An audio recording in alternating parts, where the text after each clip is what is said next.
In this country, we think that the only Americans are the ones who live in the contiguous 48 states of the United States. Americans are everybody from the very north tip of Canada to the very southern tip of South America. But we, in our arrogance, say that we are the only Americans.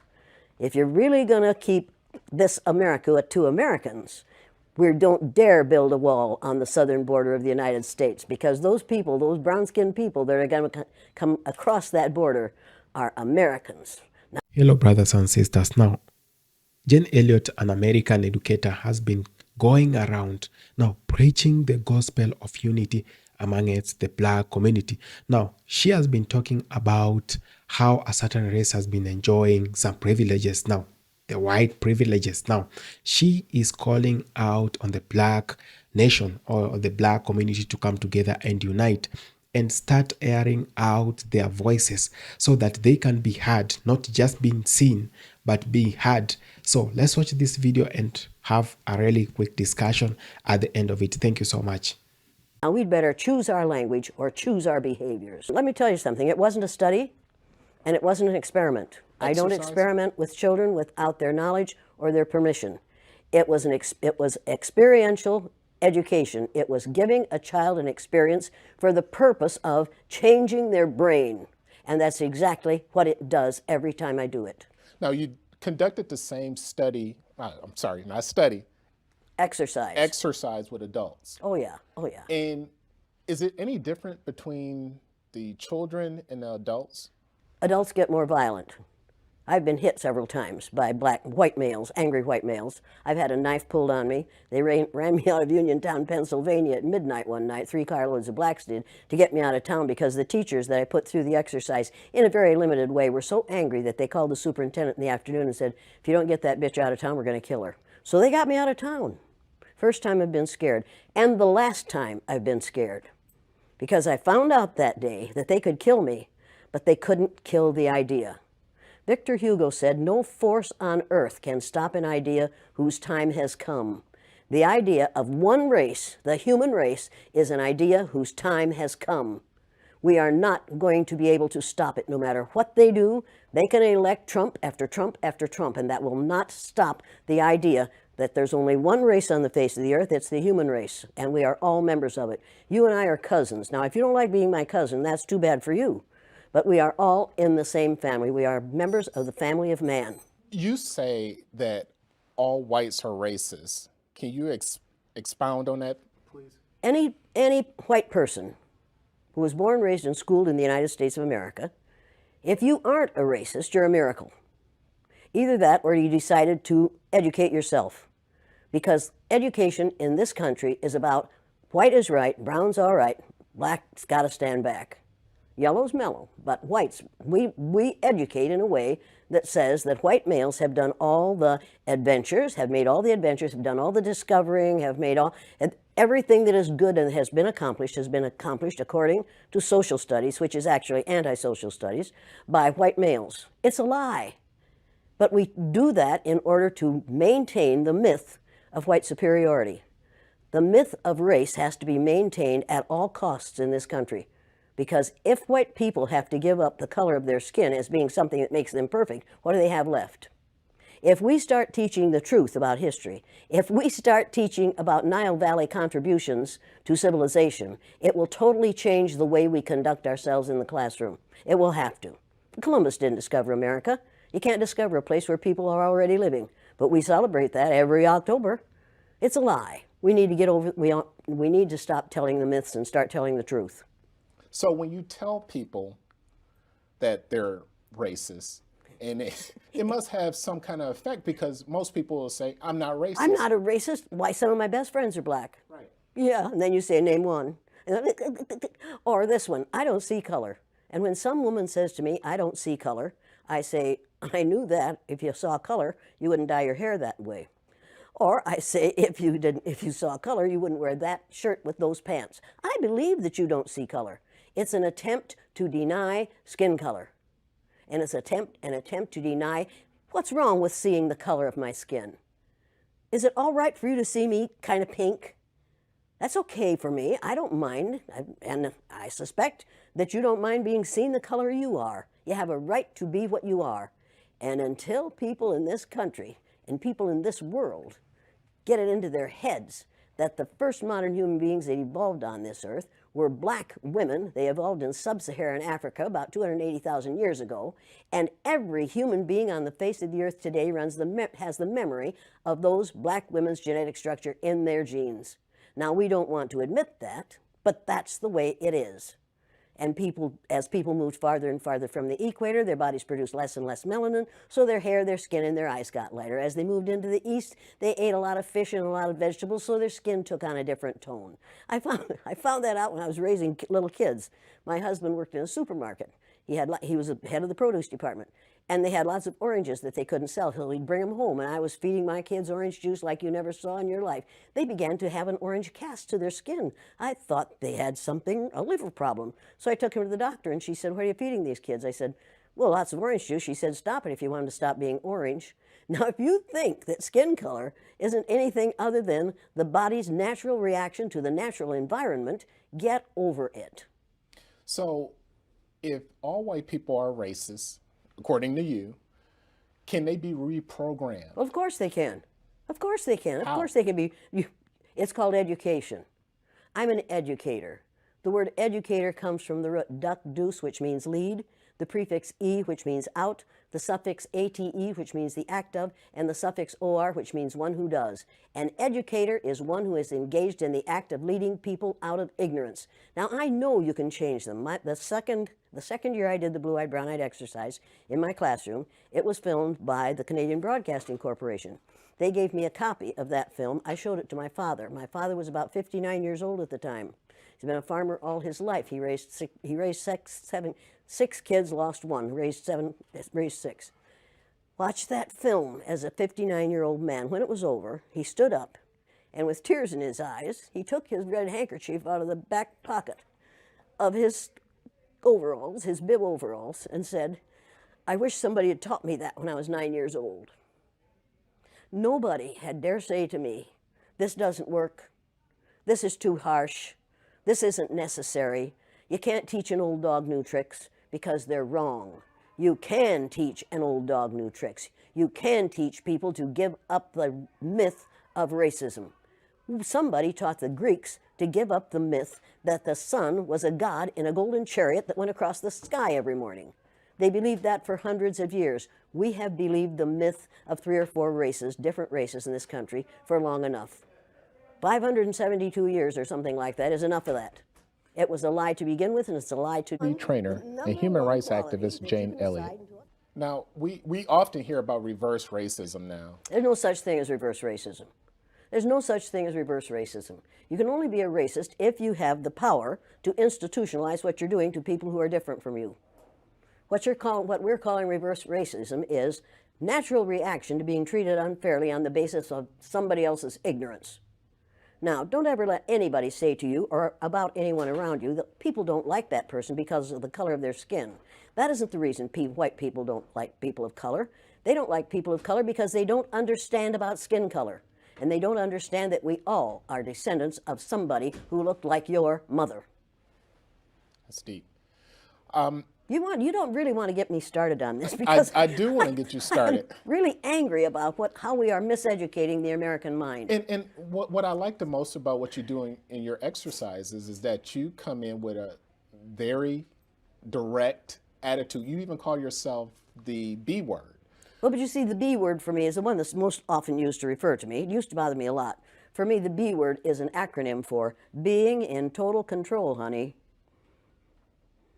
So you want to call me that? It'll prove to me that you're out of control. And then I'll whip out my little Lorena Bobbitt fruit knife and take care of it for you. Go on. So is it necessary to strip away all of a white person's power, like in your exercises, in order for them to see the light? Or is there another way It's necessary to do what we do in offices and in the military and in schools and colleges and in hospitals and in community groups all the time. What we do is we become our parent ego. We go into our parent ego state, And that forces all those we're working with into their child ego state. And if you watch our present so-called president, he spends most of his time either in his child or his parent ego state. He never gets into his adult ego state unless he's reading off the teleprompter. And he is such a poor reader that oftentimes he makes mistakes, and then he is instantly in his child ego state right in front of your very eyes. It's absolutely fascinating to watch it happen.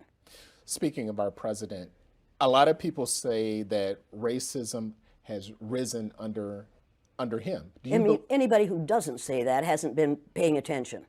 It absolutely has. I'm getting more hate mail now than I have gotten for years. The kinds of things that are being said in this country today are things that he has said for the last 2 years. He has said them publicly, and he got elected because he said them publicly. We have a group of people in the United States of America who were in response to 8 years of a black man in the White House and the possibility that they might have from 4 to 8 years of a woman in the White House, will elect anything that walks and can chew gum at the same time.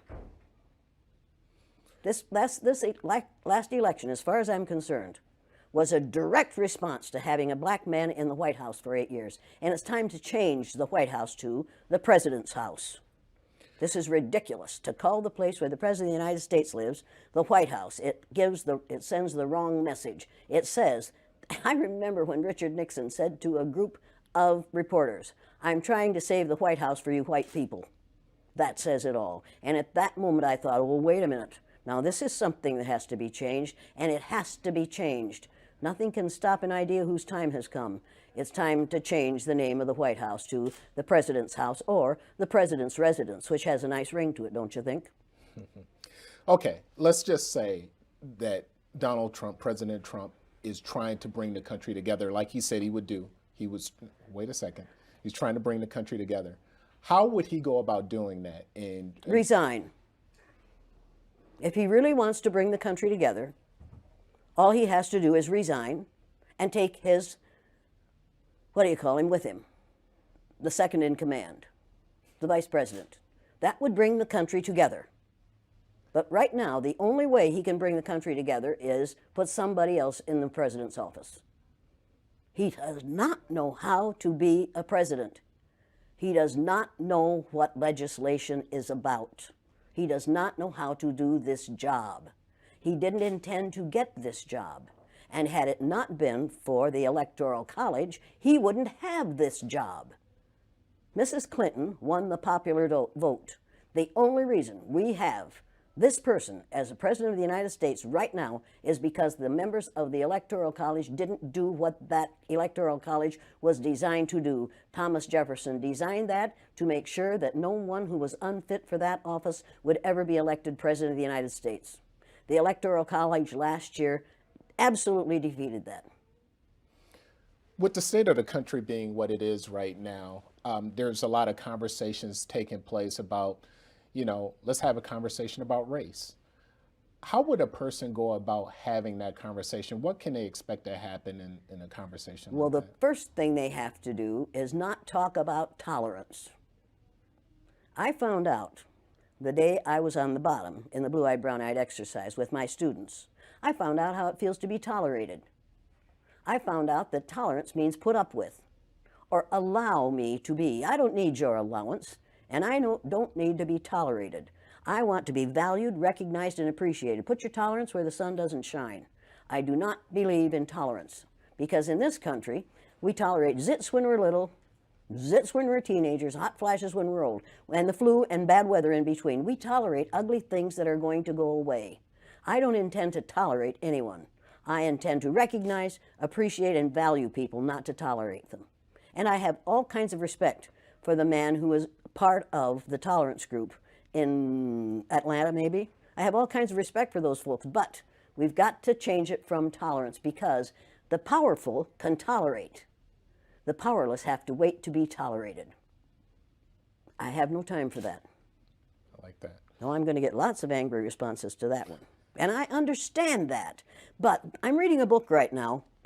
Everybody needs to read this book. It's called, everybody has to read this. Everybody that's watching this has to read this book on tyranny. I mean, we could take a whole lot of fun out of you boys' lives. Right. a lot of people don't understand the trauma associated with race and racism. Can you talk a little bit about the trauma associated with? The trauma associated with it, Yeah. one of the main traumas is it tells white people that they are superior because of the lack of melanin in their skin. And then they find out suddenly that we've got a black president. That's traumatic. That's where the trauma is. Living a lie, finding out the truth is traumatic. Finding out now, recently, that within 30 years, white people will be in the numerical minority in this country is going to be traumatic. And that's the reason we have to solve this problem, and we have to solve it now.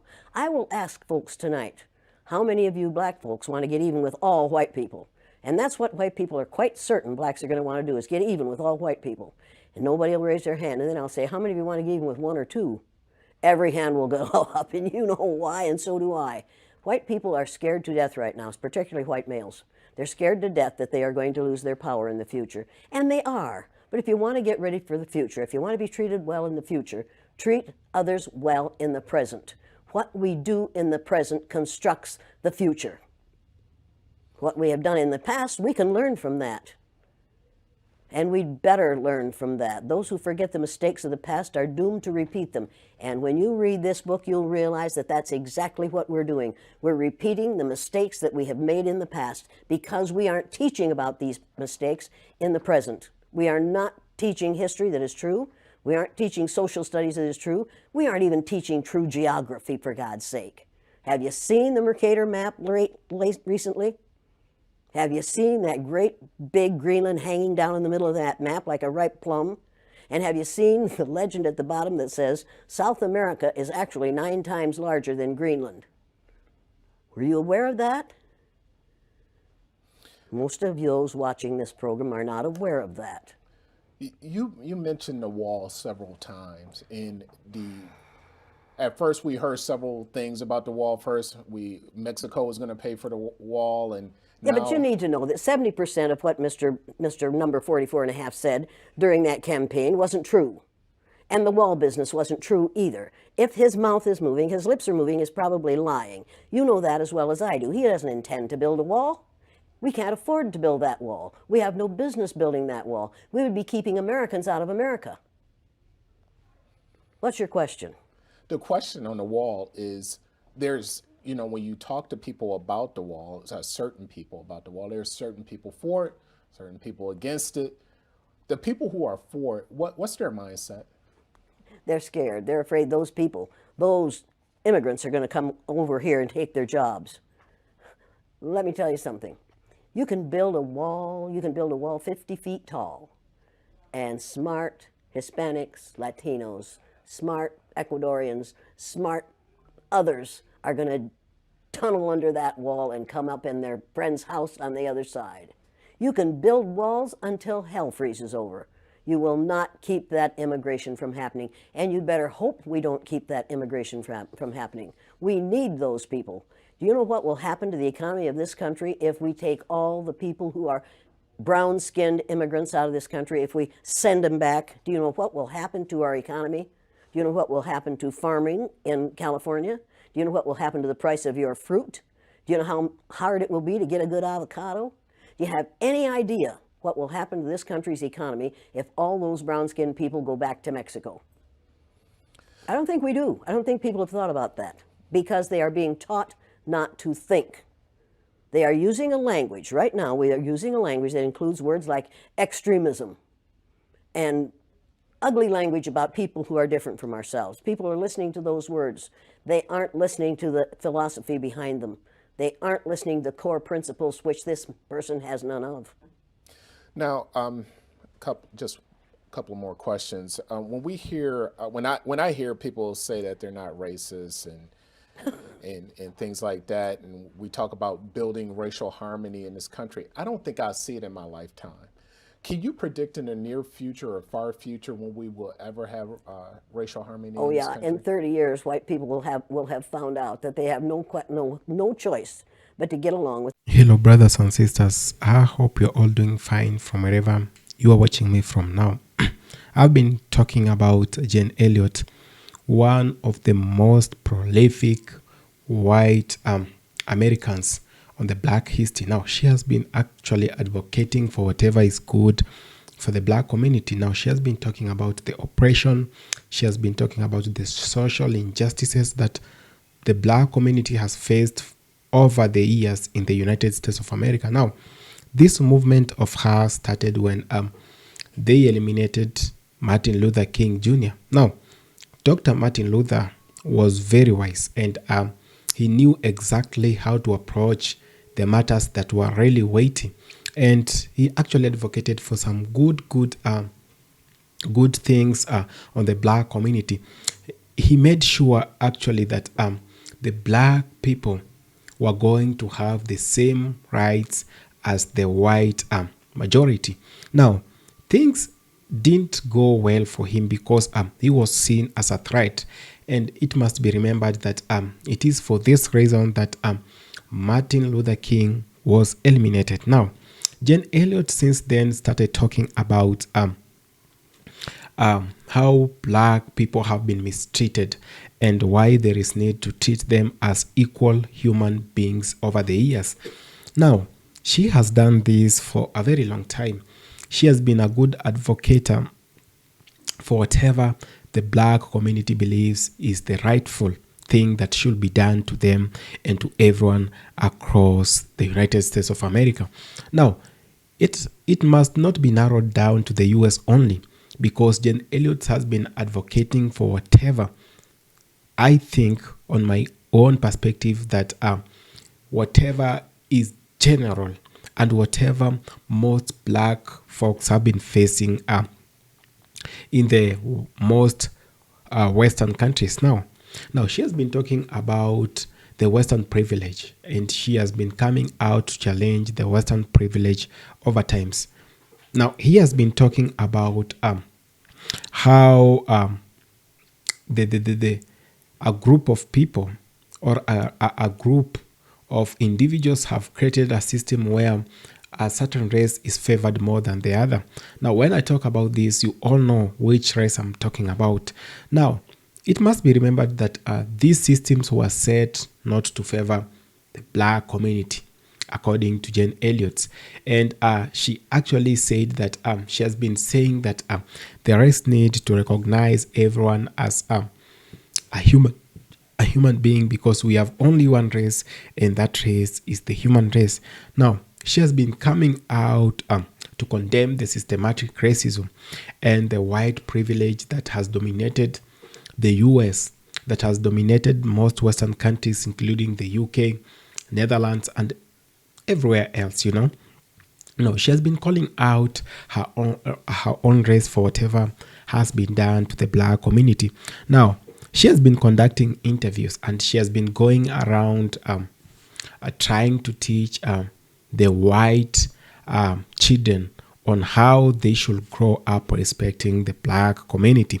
Now, she has actually been talking about and teaching also at the same time that it is not the black folks who made or themselves to be found in that state, that it is the responsibility of the white people to acknowledge that all that was done to the black community was bad, and that they should take initiatives to correct whatever mess and whatever damage that was done over the years. And she has been going around advocating for good education for the black people also.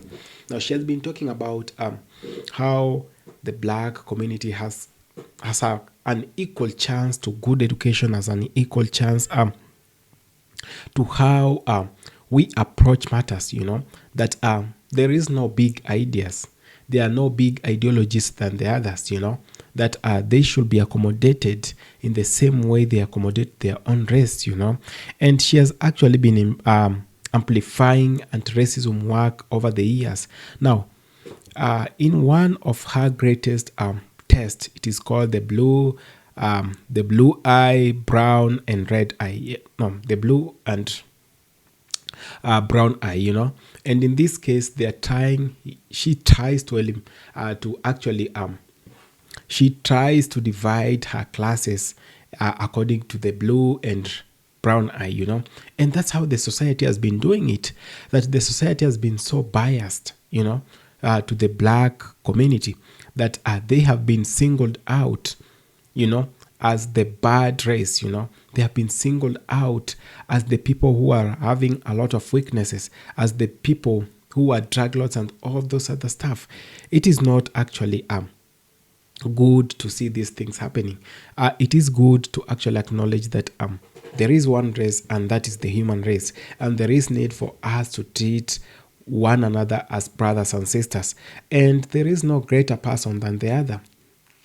As much as you want to argue it out, it is the corrupt Western system that did separate people according to their social levels, that there are rich people, poor people, and those in the medium, and the rich want to be treated with utmost respect and fear, but they do not want to retaliate that, and the median class also wants to be respected and treated with so much fear, but who are these poor people? It's just because you cannot get the things you want, you cannot afford some meals, then you have no respect in the society.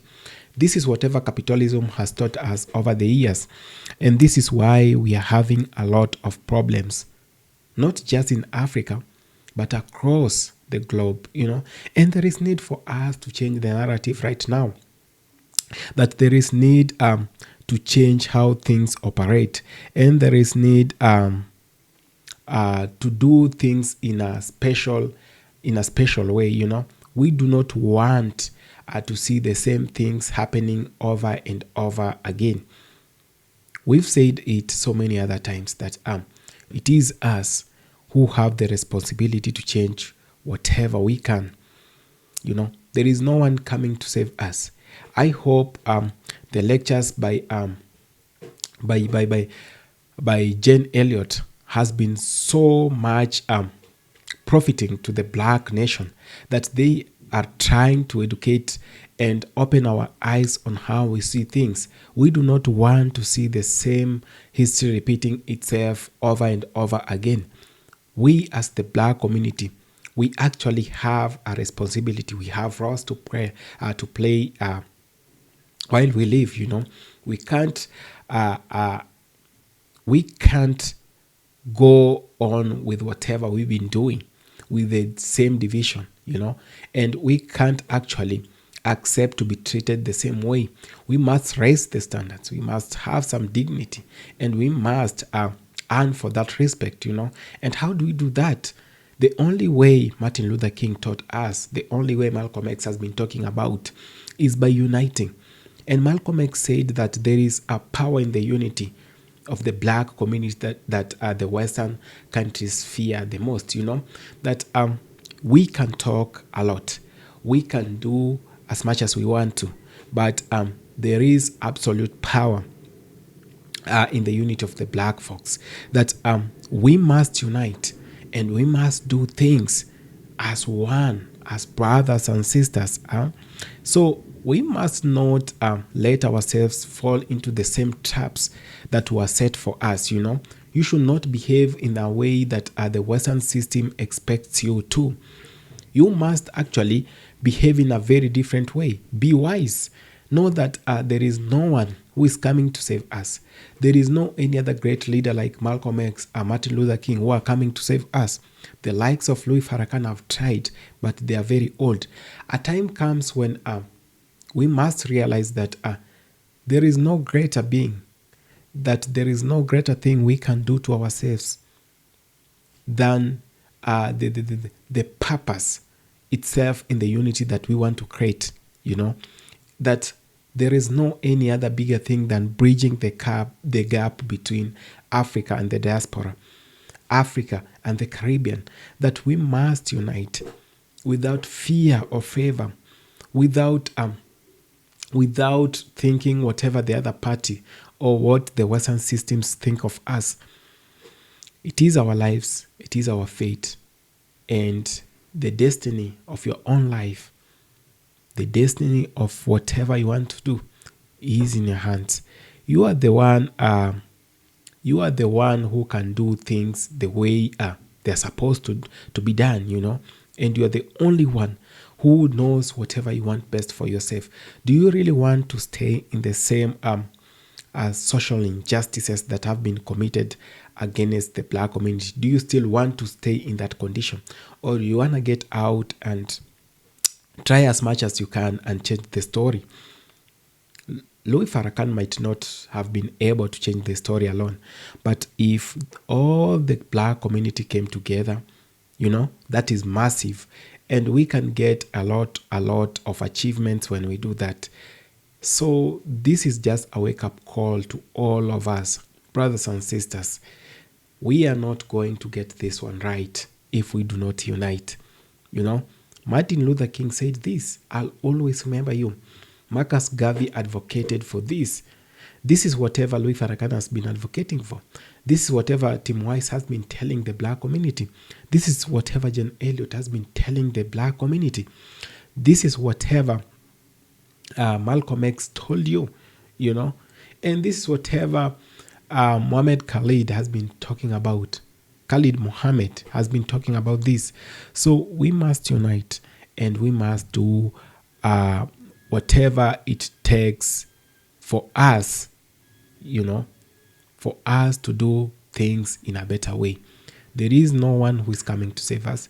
There is no one who is coming to save Africa. There is no one who is saving you in the diaspora, except for you to unite with your brothers and sisters. Treat your sister, your black sister, or your black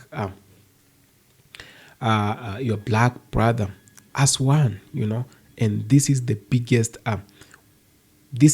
biggest weak link the Western system has, the unity of the black folks. Thank you so much for having taken your time to watch this video. I appreciate so much. If it's your first time on this channel, please consider subscribing, sharing, and liking this video. Thank you so much.